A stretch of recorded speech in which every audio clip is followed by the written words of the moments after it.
सदगुरु कबीर साहिब से किसी भक्त ने प्रश्न पूछा है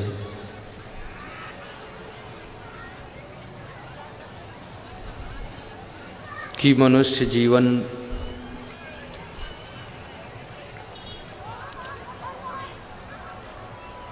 बहुत से लोगों को मिल जाता है, परंतु मनुष्य जीवन पाकर भी बहुत कम लोग मनुष्य जैसी जिंदगी जी पाते।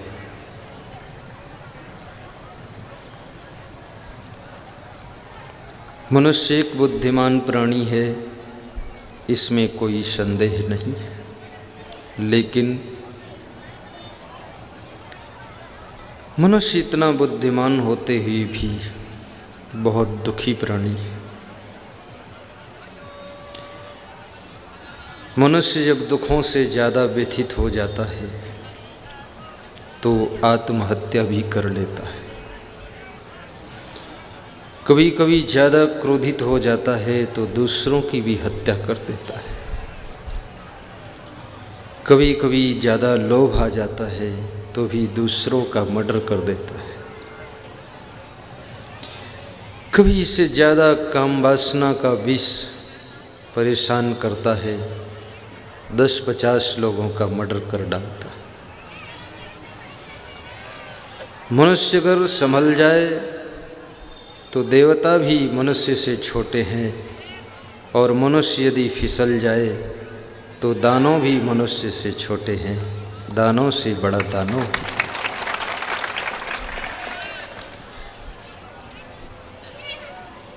मनुष्य धरती का श्रृंगार है, पृथ्वी की महिमा मनुष्य के कारण है, चारों तरफ मनुष्य का ही चमत्कार है।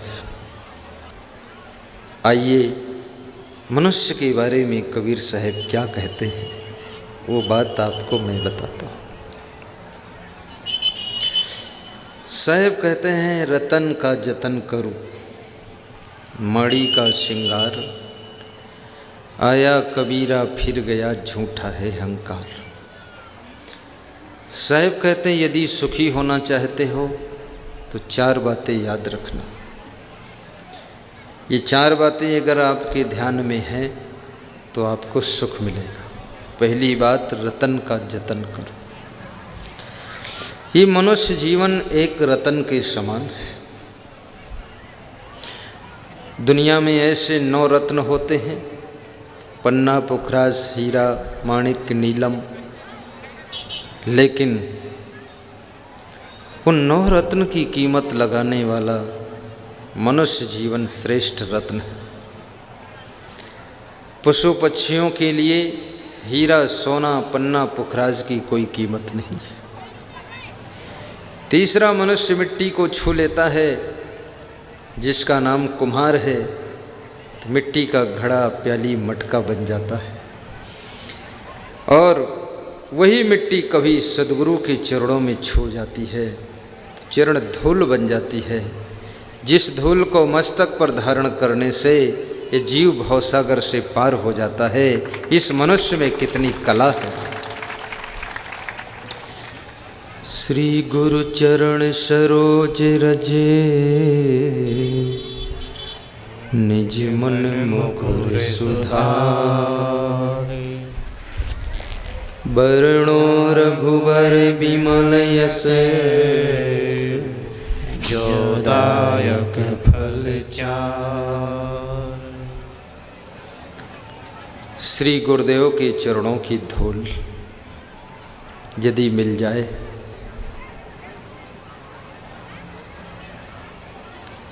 मन पर लगी हुई मोह माया की धूल गुरुदेव के चरणों की धूल से धुल सकती है।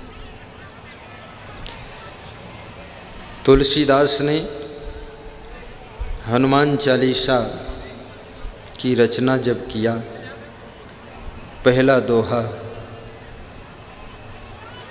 बहुत सुंदर रचा, गुरु की महिमा से शुरुआत की। श्री गुरु चरण सरोज रज, निज मन मुकुर सुधार। वर्णो रघुवर बिमल यश, जो दायक फल चार। गुरुदेव के कमल रूपी चरणों की धूल से मन रूपी दर्पण के ऊपर जो मोह माया की धूल जमी हुई है, उसको धोया जा सकता है। रतन का जतन करो।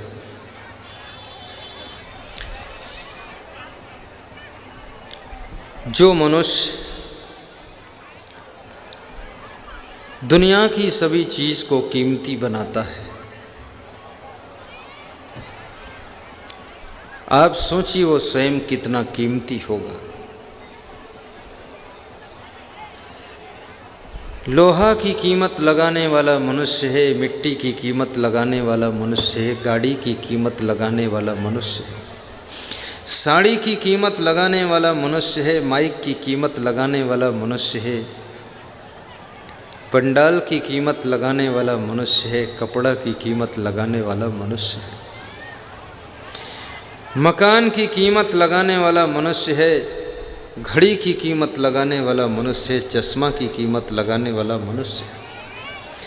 इस दुनिया में जितनी चीज़ें हैं, जानवर की कीमत लगाने वाला मनुष्य है, गधे की कीमत लगाने वाला मनुष्य है, हाथी की कीमत भी लगाने वाला मनुष्य है। जो सभी की कीमत लगाता है, सबको कीमत बताता है और सबको कीमती बनाता है, तो विचार करो वो स्वयं कितना कीमती होगा। लेकिन जब वह अपनी कीमत को भूल जाता है तो स्वयं दर बदर ठोकरें खाता रहता है। आज आदमी अपनी कीमत को भूल गया, स्वयं को भूल गया कि मैं कौन हूँ। मैंने सुना है 20 जुलाई मेला देखने गए, बड़ी अच्छी कथा है, ध्यान देना। मेला देखकर वापस लौटे, रास्ते में एक नाला पानी से बह रहा था, भरा हुआ, उसको पार किया। पार होने के बाद आपस में काउंटिंग किया तो एक जुलाहा डूब गया नाला में। बैठकर सब जुलाहे रो रहे थे। तब तक कबीर साहब आ गए। कबीर साहब ने पूछा, क्यों रोते हो, क्या बात है? बोले, हमारा एक साथी पानी में डूब गया है।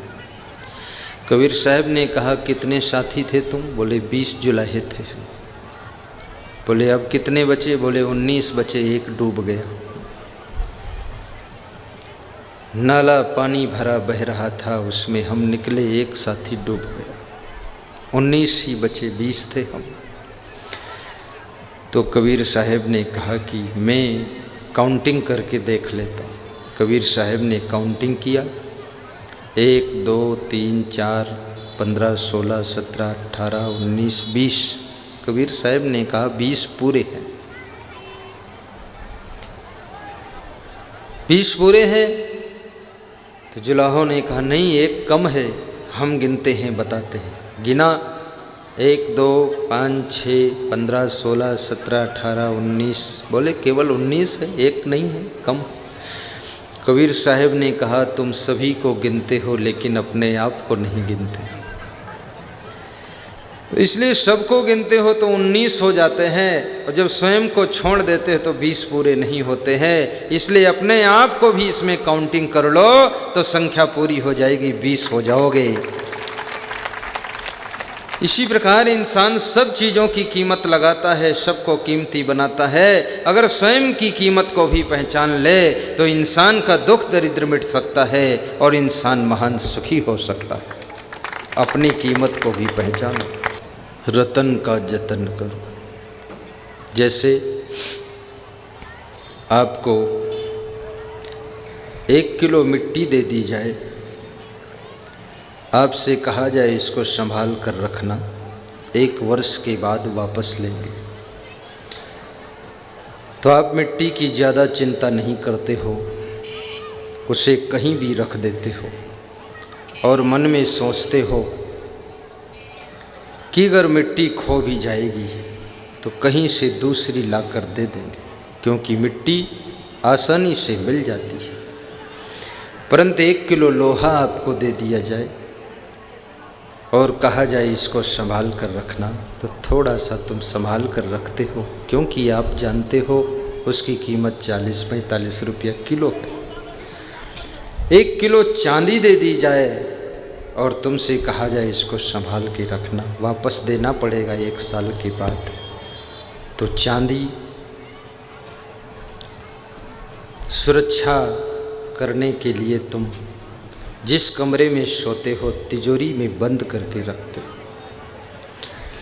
और कई बार महीने में निकाल कर देख लेते हो है कि खिसक गई कहीं चांदी।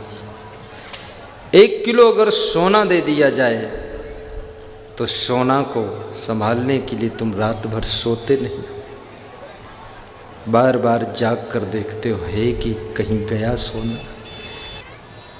सोने की लंका बना करके रावण बनकर उसमें मत रहना। सोने का भवन बनाना तो सोने की द्वारिका बनाना, और सोने की द्वारिका बना करके कृष्ण बन करके संदीपन गुरु की भक्ति करके उसमें रहना, तो सोने की द्वारिका में आपका सोना खराब नहीं होगा, आपको आनंद की नींद आएगी। सोने का भवन हो तो सोने की द्वारिका होना चाहिए। कृष्ण बनकर भक्ति करो, सोने की लंका बनाकर रावण बनकर मत रहो। यानी आपके पास में धन बढ़ रहा है, यदि आप दारू पी रहे हैं, जुआ खेल रहे हैं, अपने भाई को भी गाली गलौज दे रहे हैं, मांस मछली खा रहे हैं, तो समझ लो आप सोना के बीच में रावण बनते चले जा रहे हैं। भाई के प्रति भी प्रेम नहीं रह गया। जैसे रावण ने अपने भाई विभीषण को लात मारी थी, ऐसे यदि अपने भाई को आप दुख दे रहे हो, मांस मछली खा रहे हो, उन्नति तो बहुत किया है तुमने, धन बहुत कमाया है, लेकिन धन के बीच में, सोना के बीच में तुम रावण हो। धनवान बनो, लेकिन कृष्ण बन करके धन के बीच में रहो। आपका धन परोपकार और सेवा में खर्च हो। आज हमारे एक भक्त माइक में बोल रहे थे सामूहिक आदर्श विवाह के बारे में। कोई कितना क्या क्या सहयोग दिया है। कोई पुलिस का अफसर था, उसने 11,000 रुपये का सहयोग दिया, ऐसा बोल रहे थे। किसी ने 4,000 रुपये, किसी ने बर्तन 10 जोड़ा के लिए, किसी ने 2 जोड़ा के लिए, ऐसा ऐसा दान किया है। धन बढ़े तो दान का भाव बढ़ना चाहिए। ये आदर्श विवाह, आज ये जो सांसारिक बंधन में बंध गए हैं लोग, इनको एक सुविधा से संबंध जोड़ने में आसानी मिल गई है। अन्यथा ये बेचारे बहुत परिश्रम करना पड़ता है इनको। सबके सहयोग से, सम्मान के साथ इनका दंपति जीवन आज शुभारंभ हुआ। बहुत लोगों का दान है, बहुत लोगों का सहयोग है, और इस कार्यक्रम के बीच में सत्संग भी रखा गया। मैं सोचता हूँ यहाँ के लोग काफ़ी बुद्धिमान हैं। विवाह किया, फिर उसके बाद सत्संग में लाकर बिठा दिया कि अब ये समझ लो जिंदगी कैसे जीना है। कहीं पति पत्नी घर को अखाड़ा मत बनाना। पति पत्नी गुरुदेव के सत्संग से समझ लो कि जिंदगी कैसे जीना है, कि व्यवस्था।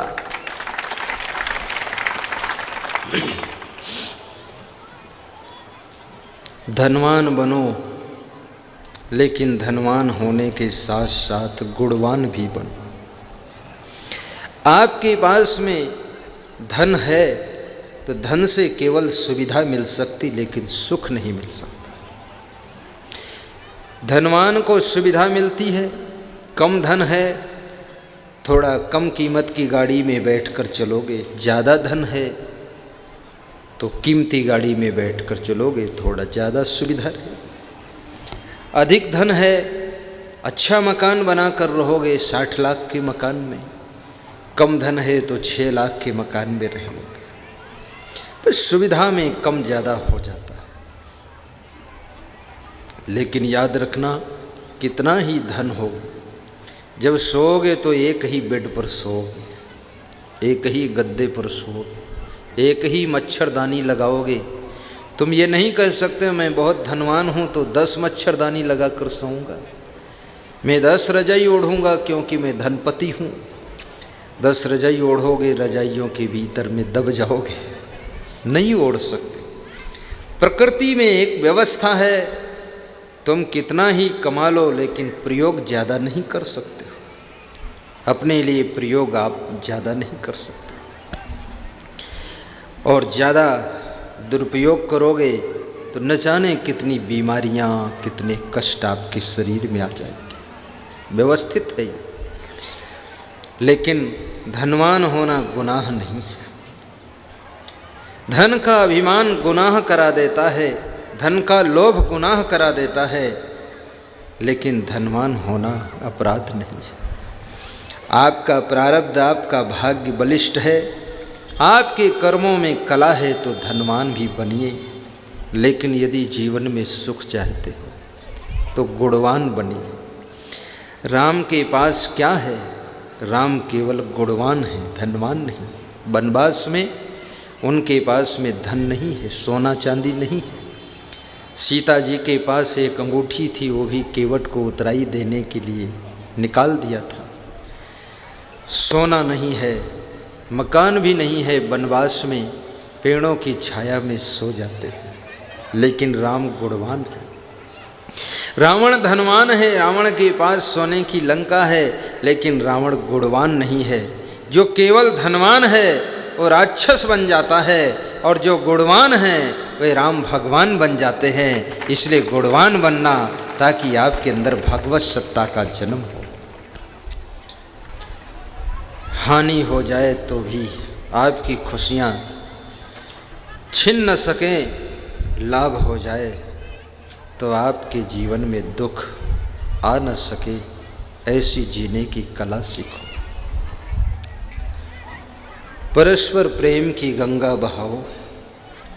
अपनी दुकान पर बैठो तो भी मुस्करा कर बैठो, प्रसन्न होकर बैठो। चीन में एक कहावत है, चीन देश है, हमारे श्री ताम्रध्वज साहू जानते हैं, विधायक साहिब को पता है। चीन के लोग बहुत बुद्धिमान होते हैं, तो उन्होंने एक कोटेशन लिखा है बहुत अच्छा, कि जिसके चेहरे पर मधुर मुस्कान ना हो और वाणी में मिठास ना हो, उसे दुकान नहीं खोलना चाहिए, उसे कोई दूसरा काम ढूंढना चाहिए, उसे दुकान नहीं खोलना चाहिए। ये चीनी विद्वानों का रिसर्च है। दुकान पर बैठकर अगर तुम प्रसन्न नहीं रहोगे तो ग्राहक में आकर्षण नहीं हो पाए। कभी कभी लोग घर की टेंशन दुकान पर लेकर चले जाते हैं। घर में कुछ उलझन हुई है, दुकान पर दुखी बैठे हैं, निराश बैठे।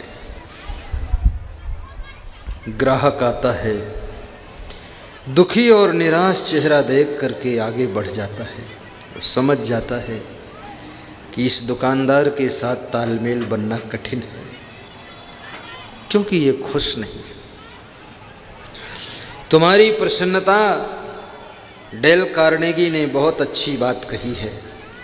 डेल कार्नेगी ने कहा है कि तुम जब हंसते हो, हजारों लोग तुम्हारे साथ में हंसने को तैयार हो जाते हैं, लेकिन तुम जब दुखी होते हो तो तुम्हारे साथ में कोई बिरले दुखी होने को तैयार होता है। इसलिए ज़िंदगी में हंसी खुशी बनाए रखना, ताकि आपकी टेंशन कम होती रहे और आपका जीवन आनंद से बीत सके, आनंद से बीत सके। अपनी ज़िंदगी में तनाव भी मत रखिए। तनाव करने से, चिंता करने से, टेंशन करने से 4 चीज़ों का नुकसान हो जाता है। संतापाद भ्रश्यते रूपम, संतापाद भ्रश्यते बलम, संतापाद भ्रश्यते ज्ञानम, संतापाद व्याधिमिच्छति। महात्मा विदुर धृतराष्ट्र को समझा रहे हैं कि राजन, आपके 100 पुत्र हैं, फिर भी आपको इतनी चिंता क्यों है? जिसके एक पुत्र होता है वो भी खुश रहता है, आपके तो 100 पुत्र हैं। धृतराष्ट्र कहते हैं, विदुर ये 100 हैं, लेकिन 5 पांडवों के सामने ये कुछ भी नहीं है। पांडव सिंह के समान हैं और ये सब बकरियों के समान हैं। पांडवों का हमला ये नहीं संभाल सकेंगे। मुझको ये सब मरे हुए दिखाई दे रहे हैं, इसलिए मुझे चिंता हो रही। मुझे रात को नींद नहीं आती है, दिन को चैन नहीं पड़ती है। अभियुक्तम बलवताम दुर्बलम हीन साधनम हृतस्सम कामिनः चोरमा विशन्ति प्रजागरः। हे राजन, रात में नींद न आने का रोग उनको लग जाता है जिनका किसी बलवान से विरोध हो गया हो, या जिनका सब कुछ हर लिया गया हो, या जो कामी स्वभाव के हों, या जो चोर प्रकृति के हों, चोरी करते हों, उनको रात में नींद नहीं आती है। राजन, इन अवगुणों में से आपका किस अवगुण से संपर्क हुआ है? विदुर जी की बात को सुनकर धृतराष्ट्र की आंखों में दुख झलकने लग जाता है। धृतराष्ट्र कहते हैं, हमारे कौरवों का विरोध पांडवों से हो गया है। पांडव सिंह के समान खुख्वार है। ये कौरव उनके सामने टिक नहीं सकेंगे। लेकिन मेरा मोह कम नहीं हो रहा है, मैं इन्हीं के पक्ष में पड़ा हूँ, इसलिए मैं दुखी हूँ, चिंतित हूँ। विदुर जी ने कहा, राजन, जब मनुष्य चिंता करता है, जब मनुष्य टेंशन में रहता है, सबसे पहले उसका सुंदर रूप नष्ट हो जाता है। आप देखिए, जब आपकी उम्र 15 साल की थी, आप कितने सुंदर लगते थे। जब उम्र 20 साल की थी तो भी सुंदर लगते थे। अब उम्र 30 और 40 की हो गई, अब सुंदर नहीं लग रहे हैं, अब बंदर लग रहे हैं।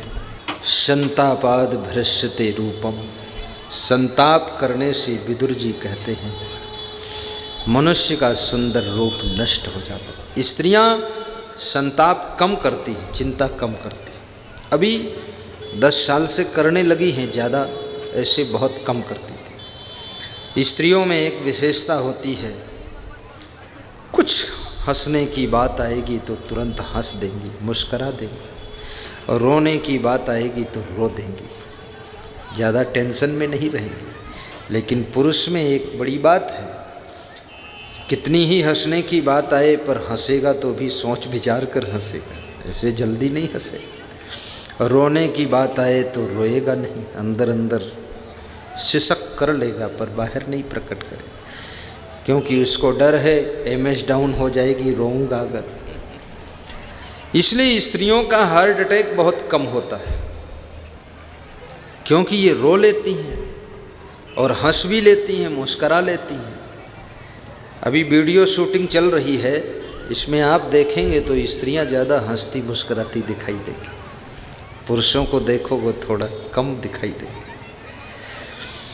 हंसने से अमेरिका के बहुत बड़े चिकित्सा वैज्ञानिक ने रिसर्च किया है कि जब मनुष्य हंसता है तब मनुष्य के शरीर में एंडोर्फिन्स नाम का केमिकल बनता है, और वह केमिकल शरीर में रोगों से लड़ने की सामर्थ्य पैदा करता है, और वो केवल हंसने से बनता है और किसी तरह बनता नहीं। इसलिए जीवन में हंसना भी चाहिए। कहाँ तक टेंशन करोगे, किसके किसके लिए दुखी रहो। और रोने से जो आंसू बहते हैं तो वह केमिकल आंसुओं के माध्यम से बॉडी के बाहर निकल कर बह जाता है, जो कि हार्ट के ऊपर गलत प्रभाव डालता है। इसलिए कभी कभी रोना भी चाहिए। ऐसे अवसर आ जाएं थोड़ा सा रो भी लेना। महिलाएं रो लेती हैं इसलिए इनका हार्ट कंप्लीट रहता है, ज़्यादा हार्ट गड़बड़ नहीं होता है। पुरुषों का रोना मुश्किल है तो ज़्यादातर पुरुषों का हार्ट अटैक होता है, महिलाओं का बहुत कम हार्ट अटैक होता है। रोने से हार्ट की रक्षा है। आपके दुख टेंशन आंसुओं के माध्यम से बह जाता है। वो केमिकल जो निकल, आंसुओं का स्वाद खारी होता है। कैसा स्वाद होता है? आंसुओं का स्वाद कैसा होता है? हैं? बोलो। खारा। इसका मतलब क्या है? आपने टेस्ट लिया है तभी तो पता चला है आपको कि खारा होता है। नमकीन होता है। ये नमकीन केमिकल आंसुओं के बाहर से एसिड बहता है आँखों के माध्यम से। ये बॉडी को बहुत नुकसान पहुंचाता है, स्वास्थ्य को नुकसान पहुंचाता है। इसलिए कभी कभी रोकर इस एसिड को निकाल देना चाहिए आंसुओं के द्वारा। रोने की कला सीखनी हो तो महिलाओं से सीख लेना, ये आपको सिखा सकती है। एक स्त्री कहीं रो रही हो, 4 स्त्रियां आएंगी साथ में रोने लग जाएंगी। ये नहीं पूछेंगी किस लिए रो रही हो, साथ में स्टार्ट कर देंगे। लेकिन एक पुरुष रो रहा हो, जितने पुरुष आएंगे टुकुर टुकुर देखते रहेंगे, कोई साथ में रोएगा नहीं।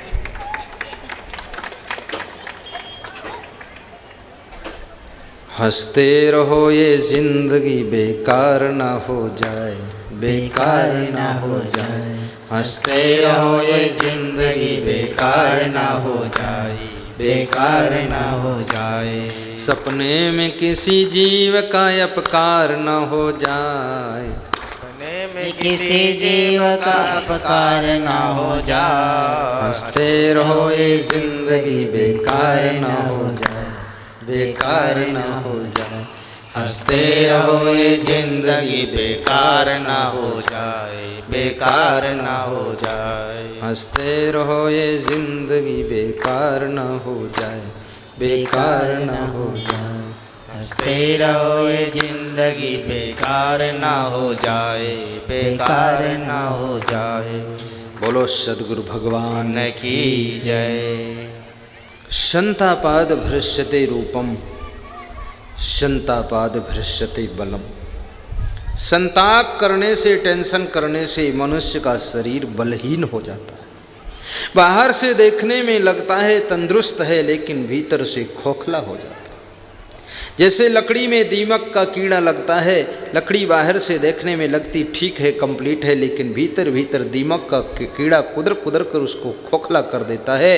ऐसे ये टेंशन दीमक का कीड़ा है। आपकी बॉडी के अंदर अगर लग गया टेंशन का कीड़ा तो समझ लो भीतर से आपके जीवन के महल को खोखला कर देता है।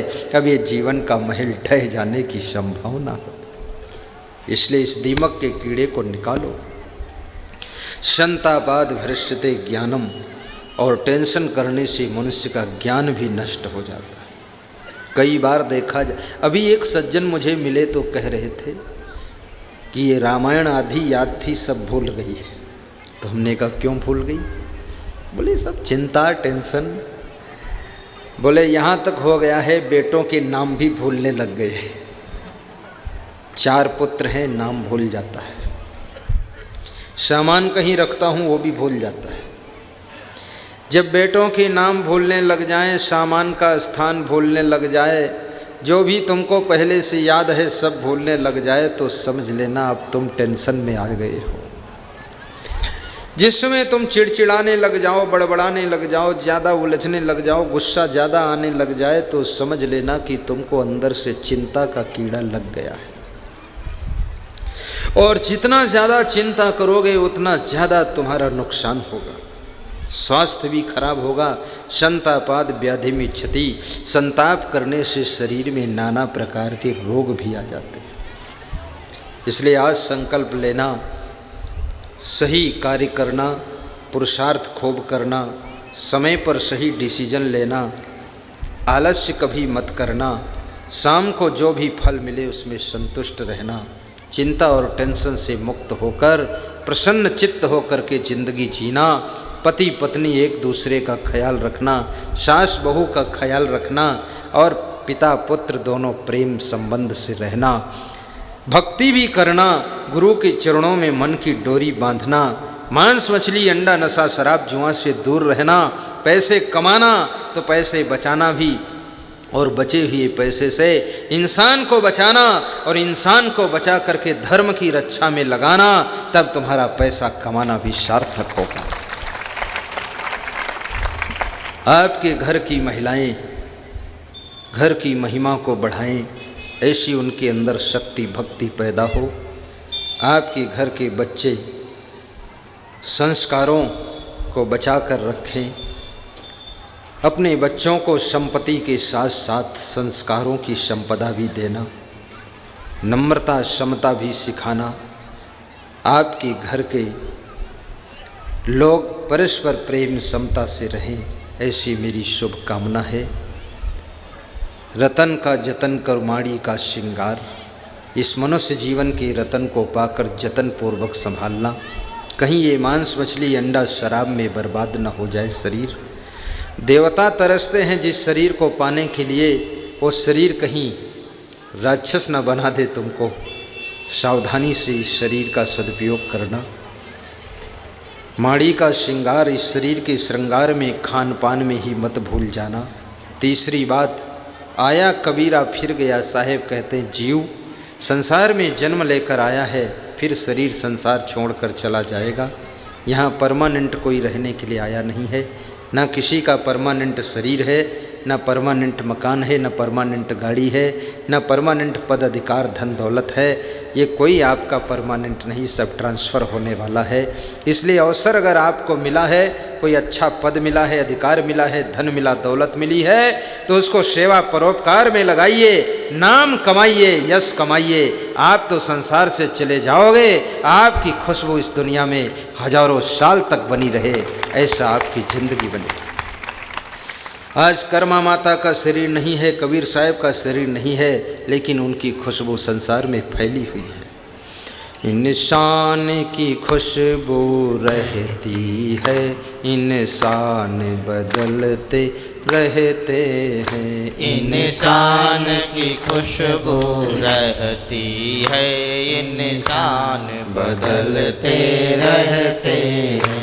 दरबार लगा रह जाता है, सुल्तान बदलते रहते हैं। दरबार लगा रह जाता है, सुल्तान बदलते रहते हैं। इंसान की खुशबू रहती है, इंसान की खुशबू रहती है। इंसान बदलते रहते हैं। इंसान बदलते रहते हैं। दरबार लगा रह जाता है, दरबार लगा रह जाता है, सुल्तान बदलते रहते हैं। दरबार लगा रह जाता है, सुल्तान बदलते रहते हैं। इंसान की खुशबू रहती है, इंसान बदलते रहते हैं। इंसान की खुशबू रहती है, इंसान बदलते रहते हैं।